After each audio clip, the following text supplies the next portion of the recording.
babara ko nibura buri joro rimwe ku isi abantu miliyoni 240 bakora imibonano mpuzabitsina.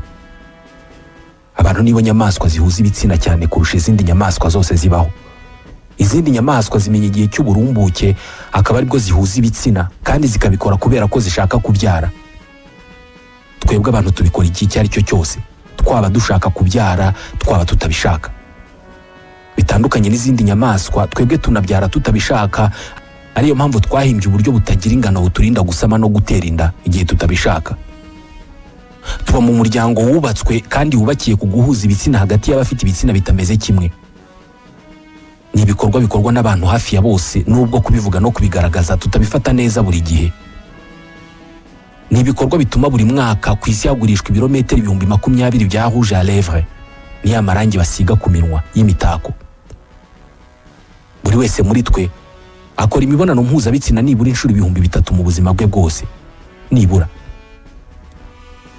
buri wese muri twe mu buzima bwe bwose umubiri utakaza ingufu cyangwa se ibyo bita calorie 250 zose zigendeye mu gukora imibonano mpuzabitsina. Ndabasuhuje, nitwa Ismael Mwanafunzi.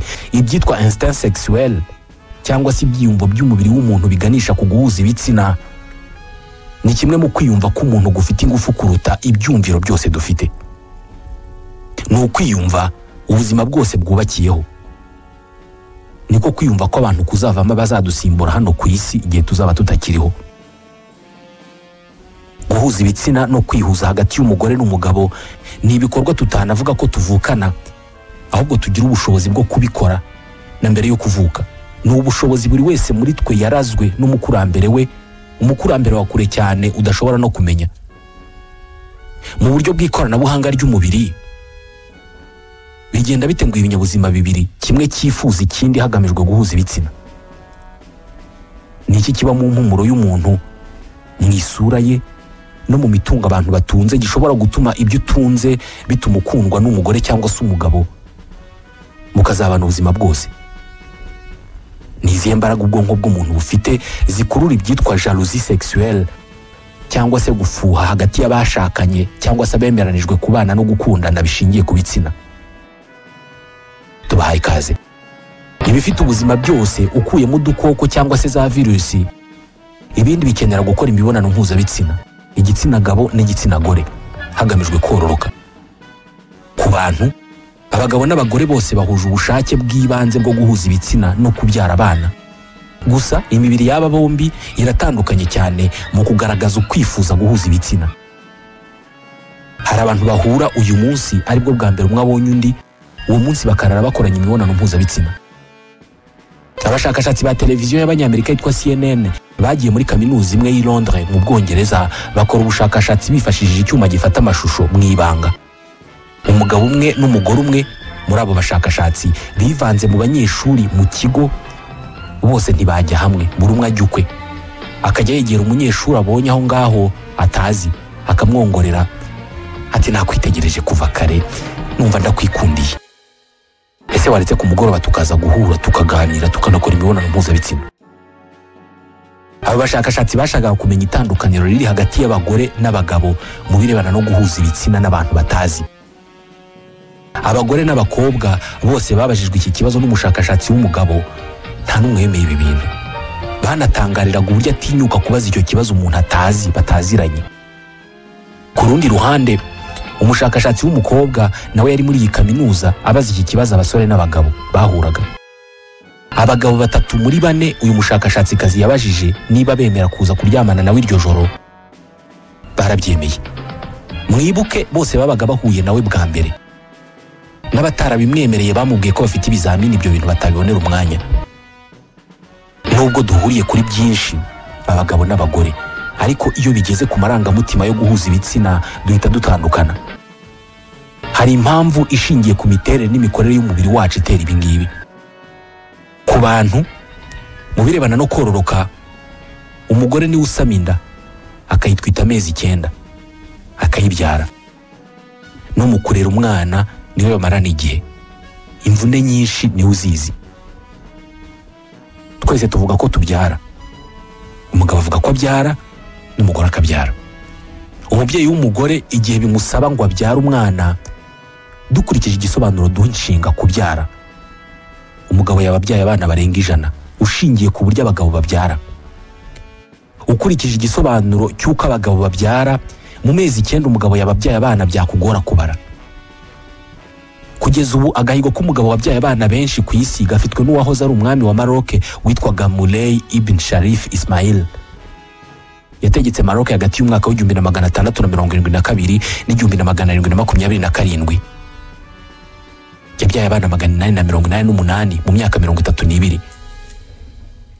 Iri tandukaniro rikomeye ry'ubushobozi mu kubyara hagati y'umugabo n'umugore ritangirira mu mubiri wacu imbere. Spermatozoide ni intangangabo. Mu guhuza ibitsina umugabo ashobora gusohoreza intanga miliyoni 300 mu gikorwa kimwe. Ni ukuvuga guhuza ibitsina inshuro imwe umugabo akabyuka asohoye intanga zingana uko miliyoni 300. Mu buryo busanzwe gutwita inda k'umugore bimara ibyumweru 40. Muri ibi byumweru 40 umubiri w'umugore ukoresha ingufu zakwiruka ibirometero 1260. Ku mugabo kubyara umwana bimutwara igihe kiri munsi y'icyo yakoresha mu guteka igi, bikamutwara ingufu nke cyane. Bishobora kuba ariyo mpamvu hahoraho impaka z'abagabo bivugwa ko bihakanya abana babyaye. Birashoboka ko bataba bumva uburyo igikorwa yakoze mu minota 5 cyavuye mu mwana. Hamwe n'izi ngingo zose n'iri tandukaniro ry'ingano y'ingufu iki gikorwa gitwara ku mugabo no ku mugore, biroroshye kumva impamvu mu buryo budasabye gutekerezaho cyane abagore bamara igihe kinini mu mahitamo kandi bagashyiraho imirongo myinshi ngenderwaho mu birebana no kwemera ko muhuza ibitsina. Abagabo bo bahora bari tayari igihe icyo ari cyo cyose, bitari no ku bantu gusa, no ku zindi nyamaswa ingabo ihora yiteguye guhuza ibitsina igihe icyo ari cyo cyose. Ingore yo hari imirongo ngenderwaho, biyisaba kuba iri mu gihe cyo kororoka. Guhuza ibitsina bibiri bitandukanye bisa n'ibyumvikana nk'igikorwa kitagoye ku ruhande rumwe ariko kikitonderwa cyane ku rundi. Buri wese ashobora gushyiraho imirongo ye ngenderwaho akavuga ko yakunda umugabo umeze nka cyangwa se uteye gutya, ariko umubiri w'umuntu ugena inzira zawo binyuramo kugira ngo umuntu yishimire undi ndetse yumve bagumana ubuzima bwose cyangwa se bagakorana ibikorwa bishingiye ku marangamutima birimo no guhuza ibitsina. Buri wese muri twe kuri iyi ngingo yita cyane ku miterere n'imimerere igaragara inyuma ku muntu ashakaho ubu bwoko bw'imibanire. Muri twese ntawe ubikora yabitekerejeho cyangwa se ngo ababizi, ariko abantu b'igitsina gore iyo bahitamo umugabo bagirana umubano wihariye ushobora kuvamo no guhuza ibitsina mu buryo badatekerezaho cyangwa se batazi, bareba ushobora kuba afite umubiri muzima ushobora kubyara abana bazima. Bamumenya bati hari ubushakashatsi bwinshi bwerekanye ko imiterere y'umubiri w'umugabo igaragaza uko ubuzima bwe bushobora kuba buhagaze ndetse n'uko ubuzima bw'abana yabyara bwaba bumeze. Ku isi yose uramutse weretse abantu b'igitsina gore umubiri w'umugabo uteye nka mpande 3 icuritse, ni ukuvuga munini hejuru, ufite ibitugu byagutse, akaba muto hasi kandi bigaragara ko akomeye nubwo byaba byaraturutse ku myitozo ngororamubiri, icyo bazavuga kuri uwo mubiri kizatandukana cyane n'icyo bazavuga ku mubiri w'umugabo ubyibushye hose kandi bigaragara ko umubiri udakomeye. Niba ibi ngibi ari uko bimeze rero, nuko ari ukuri. Ku bagabo kugira ibitugu n'igituza kigari mu gihe ahagana mu matako hananutse ni ikimenyetso cy'uko uwo mugabo afite imbaraga kandi akagira ubudahangarwa bw'umubiri bukiri buzima cyane. Ku bantu bo hambere babaga mu mashyamba, ibi byasobanuraga uturemangingo dufite ubwiza buhagije. Bavuga ko iyo umuntu w'igitsina gore abonye imiterere y'umubiri w'umugabo mu buryo atazi, umubiri we uhita utangira gukora imibare, utangira gupima ubushobozi bw'ubudahangarwa bw'uwo mubiri n'ubwoko bw'abana yabyara. Yaba ku bahungu cyangwa se abakobwa, ubu bushobozi umubiri ubugira umwana w'umukobwa cyangwa se w'umuhungu akinjira mu bugimbi cyangwa ubwangavu.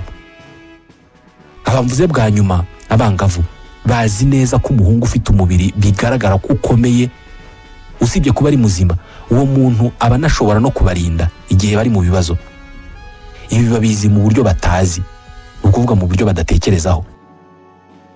Mu gihe abana b'abahungu bafite imyaka 12 barimo kwinjira mu bugimbi, bo mu buryo batazi, imibiri n'ubwonko bwabo biba bizi neza ko umukobwa ufite umubiri munini ku gice cyo hepfo aba ashobora kubyara abana. baba abagabo cyangwa se abagore bose icyo baba bashaka bitabaye ngombwa ko banabitekerezaho ni ukubyara abana bafite ubuzima bwiza, ubuzima buzima, abana bafite ubudahangarwa bukomeye bufite ubushobozi bwo kurwanya indwara. Nibyo icyumviro cyabo kirebana n'ibitsina cyangwa se ibyitwa instinct sexuel kiba gishaka. Buri umwe mu bantu babiri bahuza ibitsina bakabyarana, buri umwe muri bo aho umwana babyaye ku bushobozi bwe bwo kurwanya indwara. N'indwara afite z'akarande arazimuha. Umuhanga mu by'ubuzima bw'umuntu akaba n'umwarimu muri kaminuza ya Nouveau Mexique, Randy Sunhill, atekereza ko iyo umuntu ahuye n'undi bafite gahunda yo kureshyanya ngo babe banakora imibonano mpuzabitsina, ubwonko bwa buri umwe muri bo ako kanya bakibonana buhita bukora imibare yo gupima ubuzima bw'uwo muntu mu gihe cy'amamilisegonde bakibonana watanabizi. Amazuru ni igikoresho gikomeye cyane mu kumva ubutumwa bw'ibanga bwoherejwe n'umuntu wakunze bugaragaza ko uwo muntu mushobora kubyarana abana bafite ubuzima buzira umuze. Uyu mushakashatsi yasabye abanyeshuri b'abasore kwambara imipira y'umweru bakayikina na basket bakayibiriramo ibyuya. Mu byuya bya buri umwe muri twe habamo ubwoko bw'umusemburo witwa pheromone. Pheromone ni umusemburo wa buri wese ku giti cye, ni impumuro ya buri wese igihe nta bintu yisize bimuhumuza cyangwa bimunukisha. Uvurwa n'urwungano rwitwa glande sudoripale, narwo ruvubura ibyuya. Uyu niwo musemburo ushobora gutuma umwana w'uruhinja amenya nyina akamutoranya mu bandi babyeyi kandi uwo mwana apfutse mu maso. Yasabye abanyeshuri b'abakobwa kwinukiriza ya mipira bataza bayambaye, hanyuma buri umwe akagenda atanga amanota kuri buri mupira akurikije icyo yakunze kurusha ibindi. Nyuma Randy Sunhill yapimye systeme immunitaire cyangwa se ubudahangarwa bw'umubiri wa buri musore muri babandi bakinnye basket n'ubwa buri mukobwa muri babandi binukirije ya t-shirt. Yapimye icyitwa complexe majeur d'histocompatibilité cyangwa se CMH. Iki ni kimwe mu bigize umubiri w'umuntu bikomeye cyane mu kudufasha kurwanya indwara. Mu gupima yasanze buri mukobwa yakunze impumuro y'umupira wambawe n'umusore ufite CMH itandukanye n'iye. Ni ukuvuga umuhungu ufite ubudahangarwa bw'umubiri butandukanye kure n'ubwo uwo mukobwa wamuhisemo. Muri make Randy Sunhill avuga ko umugabo cyangwa se umugore ufite impumuro kamere itandukanye n'iyawe ugaba afite ubudahangarwa bw'umubiri butandukanye n'ubwawe, bivuze ko haba hari amahirwe menshi ko umwana mwabyara yagira ubudahangarwa bw'umubiri bwuzuye kubera ko muruzuzanya. Abantu bose baba abagore cyangwa abagabo buri munsi imibiri yabo iba yiteguye gushaka umubanyi, ni ukuvuga umugabo cyangwa se umugore ufite ubushobozi bwose bwo kororoka bikwiye. Gusa nta n'umwe muri twe umenya ko ibi bintu byose birimo kumubaho. Imibiri yacu igihe cyose irimo gushakisha abantu bo guhuza ibitsina nabo tutabizi. Ibi byose biterwa n'umwe mu misemburo y'imyororokere nk'uwitwa testosterone. Uyu buri gihe uhora uvubuka mu maraso yacu. Birahagije kubona umuntu w'igitsina gitandukanye n'icyawe umubiri wawe ukamwishimira byonyine. Agace k'inyuma k'amaso yawe kabundikiye imboni kitwa pupille gahita gatangira gukweduka. Kumubona byonyine, iyo umubonye nawe akakubona bikamera nk'aho mwishimiranye, uba ubonye ikimenyetso cy'uko nawe yakwishimiye. Ubwonko bwawe buhita buvubura imisemburo irimo w'ibyishimo. Urwungano rwitwa adrenale rukavubura uwitwa adrenaline. Uyu ni umusemburo wongera ingano y'amaraso umutima ukwirakwiza mu mubiri. Umutima ugatera cyane, imitsi igakweduka ikohereza amaraso menshi mu bwonko, isukari y'umubiri ikiyongera, ingufu zikakuzura umubiri, bikagutera icyitwa trake. Ukumva mu nda hasa n'ahajemo umuyaga ariko bigasa n'ibikuzamuramo amarangamutima yo kwishima. Hari abantu bavuga ko bumva ibinyugunyugu mu nda, hanyuma amaraso menshi agahita azamuka akaba menshi mu bice by'imyororokere. Ku mugabo ushobora no kubibona ku gitsina cye harimo kunyuramo amaraso menshi. Iyo umugabo abonye umugore akumva aramukunze cyangwa se umugore akabona umugabo akumva aramukunze, ibi byose biba mu kanya nk'ako guhumbya. Ibimenyetso byabyo bigaragara inyuma byambaye umwambaro wo kubura uko umuntu yifata, isura ikamugaragaza nk'umuntu wishimye ariko wabangamiwe. Iki gihe biba bikomereye cyane ubwonko bwe gutekereza ikindi kintu icyo ari cyo cyose kitari uwo muntu. Gusa gusa kwishimira umuntu bitewe n'uko asa cyangwa se n'uko ateye ntabwo bihagije. Hari ubushakashatsi bwakozwe n'Abanyamerika bwagaragaje ko abagabo bafite abagore cyangwa se bubatse ingo binjiza amafaranga menshi 50% kurenza abagabo bafite imyaka imwe ariko batashatse. Aba bashakashatsi batekereza ko impamvu yo kunguka amafaranga menshi ku bagabo bubatse ingo ari uko imyiyumvire y'abagore mu birebana n'ibitsina mu buryo batazi ibasunikira guhitamo umugabo babona ko azashobora kubeshaho abazabakomokaho. Ibi ntabwo bisobanuye ko igitsina gore gishyira ingufu mu gushaka umugabo ufite ubutunzi. Kenshi biba nyir'ubwite atabigizemo uruhare.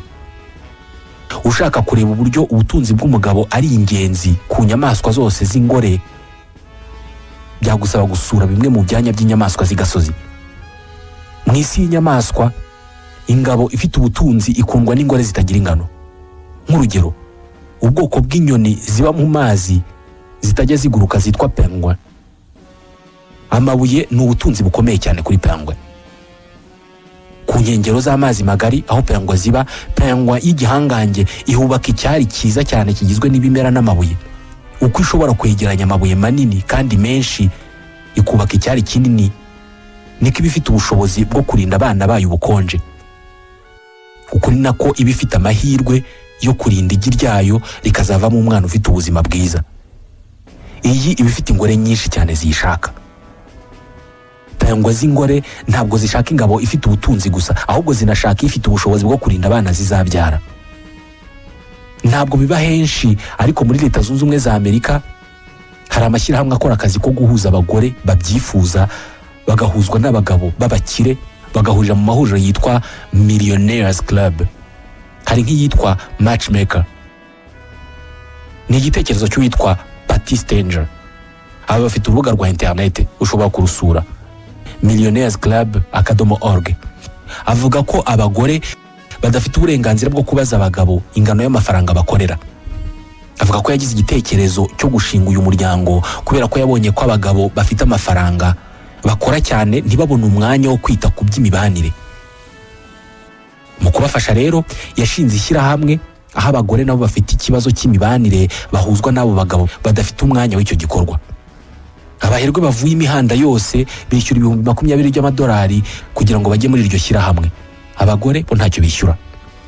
Kuri Patty Stanger nabo bahuriye muri iri shyirahamwe, umugabo mwiza ku isura ufite uburanga ariko udafite amikoro aramutse agusanze akakuguza amafaranga $100,000. Hanyuma umugabo usanzwe utari mwiza ku isura ariko ufite ubutunzi akagusaba kujya gusangira nawe mu ndege ku giti cye. Umugabo w'uburanga, uburanga bwe buhita butangira kugabanuka ubureba. Mu gihe wa mugabo utari mwiza ku isura we ahita atangira gusa nk'igikomangoma ubireba. Bemeza ko amafaranga ari ikintu cy'ingenzi cyane kubirebana no gushaka abana no kubarera.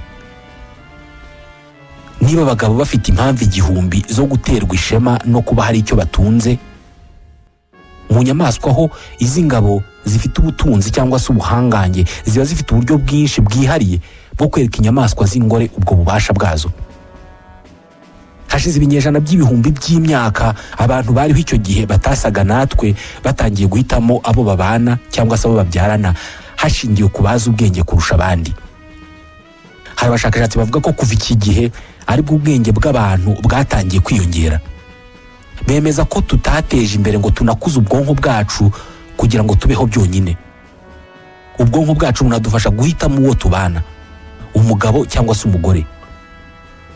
Ikimenyetso cy'uko ubwonko bw'umuntu bwatejwe imbere ndetse bukongererwa ubushobozi no guhitamo uwo bazabana tugisanga mu byo abahanga bita principe du handicap. Hari inyoni yitwa pon. Ni inyoni ifite ubunini busanzwe ariko ikagira imirizo miremire. Hari igihe igitaratse iyo mirizo, ibirizo bikaba binini cyane bigataraka bigafata ubuso bunini kandi bifite amabara menshi cyane ku buryo ubona ari nk'umutako mwiza kandi ukaba utanamenya ko ari inyoni. Kenshi iyi nyoni ikora ibi ngibi iyo ishaka kureshya ingore. Kugira ngo itaratse iyi mirizo yayo kandi yiha amabara y'imitako bisaba gukoresha ingufu zivuye mu bwonko nyinshi cyane yagakoresheje ibikorwa byinshi byayitunga. gukoresha ubwonko bwawe ibikorwa nk'ibi ngibi bigamije kureshya inyamaswa z'ingore abahanga babyita ubumuga. Gusohokana umuntu ni nko kuguza amafaranga muri banki, gusohokana umuntu ugamije ko akwemera ngo muzabane. Ntabwo ushobora kumenya ibyo abantu bashobora gukora cyangwa se kwigomwa no kwibabaza kugira ngo bashimishe uwo bakunda. Ku muntu hari abahanga bavuga ko ubwonko bunini ari bwo bubamo ubwenge bwinshi, gusa ubwonko bunini ntabwo butwara ingufu nyinshi za nyirabwo. 20% by'umwuka mwiza twinjiza mu mazuru yacu na 25% by'ingufu umubiri wacu ukora na 40% by'isukari twinjiza mu mubiri byose byigira mu bwonko. Ubwonko ni igice gitwara ingufu nyinshi z'umubiri, kandi kenshi ubwonko tubukoresha ibintu bidafite aho bihuriye no kubaho k'umubiri, bya bintu wabura ntupfe. Ubwonko tubukoresha tuvuga ibitari ngombwa cyangwa se tugerageza gushaka icyubahiro n'iraha. Ibi tubibuze ntitwapfa. Nk'urugero, utarebye filime cyangwa se umupira ntiwapfa. Abantu batakubashye ntabwo wapfa, ariko ibi byose tubishoramo ingufu zitagira ingano. Hari umushakashatsi witwa Geoffrey Miller avuga ko ubwenge no kuvumbura ibishya dukoresheje ubwonko byose bifite isoko mu gikorwa cyo guhitamo uwo muzabana cyangwa se kureshya, haba umugore cyangwa umugabo. Ubuhanga ubwonko bwacu bufite bwo kurema no guhimba nibwo bwavuyemo kuvuga indimi, gucuranga umuziki no kuwuririmba, ubugeni na siyanse. Ubwonko bwacu bwagize ubushobozi mu magana y'imyaka ishize, igihe abakurambere bacu batangiraga kujya bashaka abagore n'abagabo bazi ubwenge kandi bafite ubuzima buzira umuze. Mu yandi magambo, iyo uri mu gikorwa cyo gutereta, kureshya cyangwa se guhitamo uwo muzabana, icyemezo ufata kiba gishingiye ku buhanga bwo kuvumbura no guhanga bizaranga bazabakomokaho. Uku niko abantu batari abahanzi bandika imivugo bagamije kureshya. Hari umuryango mpuzamahanga w'abashakashatsi witwa Royal Society of London for the Improvement of Natural Knowledge uheruka gusohora ubushakashatsi aho uvuga ko abahanzi benshi cyane cyane ab'ubugeni babayeho babaga bafite abagore cyangwa se abagabo benshi inshuro 2 kurusha abantu badafite ikintu na kimwe bazi ku buhanzi. N'uyu munsi birashoboka ko abahanzi cyangwa se abandi bafite ubuhanga mu kugira ibyo bahanga bagira abo bashakanye cyangwa se bakorana imibonano mpuzabitsina benshi kurusha abantu badafitiye impano. Nkaho koko kugira ubushobozi bwo kureshya cyangwa se guhitamo umubanyi bisaba ko ufite ubwenge buhagije mu guhimba cyangwa se guhanga. Abashushanyi n'abanyabugeni nka Picasso babaga bafite abagore cyangwa se inshuti z'abagore nyinshi kubera impano zabo zo guhimba. Gusa kubirebana n'ibyiyumvo by'abantu mu birebana n'ibitsina, kubona umugabo cyangwa umugore ukwiye ntabwo ari inkuru yitirangiriraho, kuko guhemuka cyangwa se ibyitwa gucana inyuma nabyo bigira akazi kabyo mu mibanire. Mu gutangira twavuze kubirebana n'uburyo abantu b'igitsina gore ugereranije n'abagabo bo batihutira ndetse bagira amahame akomeye cyane bagenderaho mbere yo kwemera guhuza ibitsina cyangwa se kwemera ko muzabana. Ku bantu ni iki gishobora gutuma umugore abura ubudahemuka mu mibanire? Igisubizo nanone kiri mu mikorere y'umubiri wacu. Hari indi tandukaniro rikomeye hagati y'imibiri y'abagabo n'iy'abagore risunikira ibyiyumvo byabo mu guhuza ibitsina cyangwa se instinct sexuel mu byerekezo bitandukanye. Abagabo benshi uburumbuke bwabo buhoraho buri munsi. Igihe icyo ari cyo cyose umugabo muzima yabyara, igihe icyo ari cyo cyose abashaka guhuza ibitsina. Ibyo buri wese arabizi. Ku bagore birasa n'ibigoye. Kubirebana n'uburumbuke cyangwa se kuba umuntu yasama inda, abantu barihariye mu muryango wose w'inyamaswa z'inyamabere. Inyinshi muri izi nyamaswa ingore zigaragaza mu buryo bweruye umunsi wazo w'uburumbuke. Ibi bimeze uku ku rwego zimwe mu nyamaswa zigendera ku maguru abiri twebwe tutarimo zinagaragaza imyanya yazo y'imyororokere ku bushake iyo umunsi w'uburumbuke wageze. Ku muntu iki gihe kimenywa na nyir'ubwite, bivuze ko niba bashaka kororoka umugabo agomba kuba hafi muri iyo minsi mike y'uburumbuke umuntu agira. Ku bantu ubushobozi bwo guhisha igihe cy'uburumbuke busobanuye ikindi kintu. Ubushobozi bwo gutwara inda no gutwita bigizwemo uruhare n'undi mugabo utari uwasezeranye n'uwo mugore. Geoffrey Miller avuga ko mu buryo batagizemo uruhare imibiri y'abagore ishobora kubasunikira mu bikorwa byo guca inyuma uwo bashakanye kubera ko uzi neza ko ari igihe cyiza cyo gushaka umwana uzagira ubuzima buzira umuze, kandi rimwe na rimwe umubiri wabo ukabasunikira guhuza ibitsina n'umuntu batashakanye. Hari abashakashatsi bavuga ko ku isi yose umwana umwe ku bana 10 arerwa n'umugabo utazi neza ko atari se. Ashobora kuba se cyangwa ntaba se. Ni ukuvuga ko umugabo umwe mu 10 aba yarigeze gucibwa inyuma n'uwo bashakanye, kandi ibyo ntabimenye. Ku nyamaswa zose ziba ku isi biba ari ishyano ku nyamaswa y'ingabo kurera umwana w'indi nyamaswa y'ingabo. Ishyari cyangwa gufuha mu binyabuzima byose riterwa n'uko ibyiyumvo byawe biba bizi neza ko hari ubutunzi bwawe burimo gutunga utunyangingo tutari utwawe. Umubiri wawe uba uzi neza ko hari ikinyabuzima cy'ikinyamahanga cyaje mu buzima bwawe. Iyi ishobora kuba imwe mu mpamvu z'ubwicanyi n'amakimbirane mu miryango. Iyi ishobora kuba ariyo mpamvu abagabo bose mu byumviro byabo bagira ugufuha cyangwa se ibyitwa jalousie sexuelle iri ku rwego ruruta rw'abagore.